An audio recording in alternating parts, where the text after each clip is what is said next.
Hey everybody, and welcome to another episode here on Talk Daily.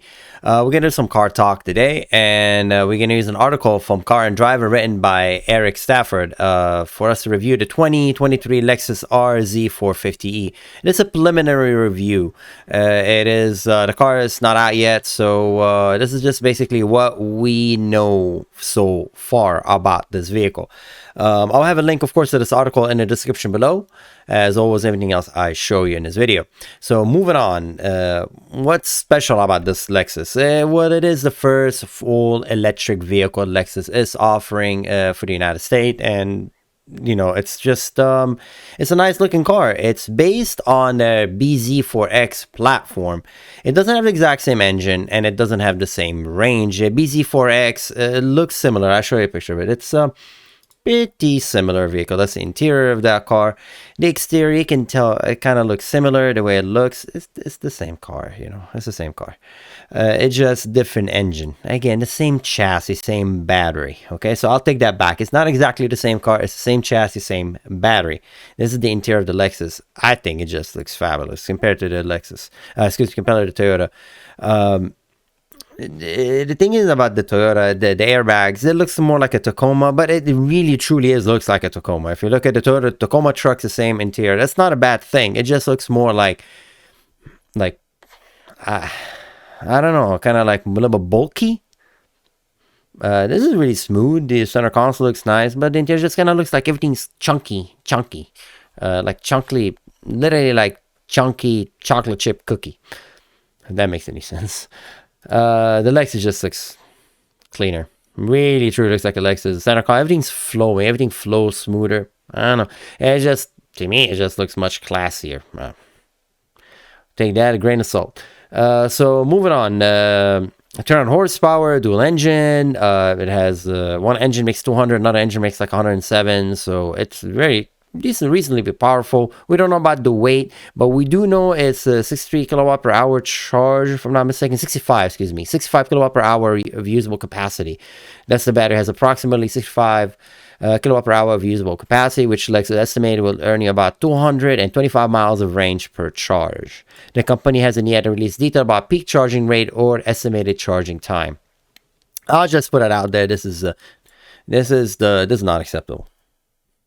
Oh, I know I got a lot of heat me saying that range is not acceptable. It truly is not. It's not. Whatever you want to say, nope. Sorry. Nah, you cannot get me to tell you 225 miles for $50,000 plus vehicle is acceptable. No, it's not. You got to figure out a better way to give me that. You got to give me 300 because 225, that is like at best condition. Not driving aggressively, not going fast. Come on, you can do better. So I don't want to keep beating this dead horse forever. 225 is not enough. Beside that, beside this, because to me a car is designed to move, so the range is like one of the most important things. Like, why don't you give me 100-mile range then? I guess I don't know. Anyway, I'm being negative, but beside that, it's really pretty. The interior looks really, really nice. I can't really fault it. It has a lot of options. So the interior has a 14.0-inch touchscreen control with infotainment system, which is the same as the new software we've seen on the Lexus NX and the LX models. The RZ450e also comes standard with panoramic sunroof, which include a dimming function and a host of driver assistant technologies such as adaptive cruise control. Yes, you need that. I love adaptive cruise control. Lane keeping assist, why not? Along its more desirable options are a heads-up display, as well as feature that allows drivers to remotely parallel park the vehicle. I can parallel park my own vehicle by myself, thank you very much, but hey, why not is an option that's available. I want to show more pictures. There you go. That's the touch-up display. It looks neat. It's nice. I can't really fault it. Again, I can really fault this car beside the range. I like the interior. I like the seating space. I like the steering wheel. I like the vents. It's a nice place to be in. It's a really nice car. I really cannot fault it beside the range. The clearance looks pretty good. I don't know what the batteries are, but I'm pretty sure they're very low to the ground. A lot of people go off-roading, been complaining about the batteries, things and whatnot, debris hitting the underside of underneath the car and causing erosion with the battery, or like damage, not erosion, but like physical damage to the battery. Only time will tell how is that going to work when people actually take this vehicle off-road. It is all-wheel drive, and it has the clearance for you to go off-road. I always talk about the range, but again, if you're able to charge it, if you know your destination where you're heading to and you know the range, then it should not be an issue if you plan it out. Again, it looks really nice. It looks slick. I really cannot fault this vehicle. I like the way it looks. I truly do. I think it's a fantastic looking, nice little Lexus. They're saying the price is gonna be about 50,000 starting. I don't know yet. I think it's gonna be a little bit more because the Toyota is a little bit more, and the Toyota has less. The Toyota has see, there you go. The all-wheel drive is 50,000, so I don't think so. The limited all-wheel drive is 50,000, so the Lexus is probably going to be a little bit more because the engine, the highest engine you can get in this is 248 horsepower. Foot-pound of torque. Oh no, it's 214 horsepower max and 248. That's on the. I'm showing you right here the Toyota BZX 4X. 65 kilowatt per hour. See, there you go. It has 65 kilowatt per hour. This one, the charging on the Toyota is an hour. Just to 80%. That's a long time.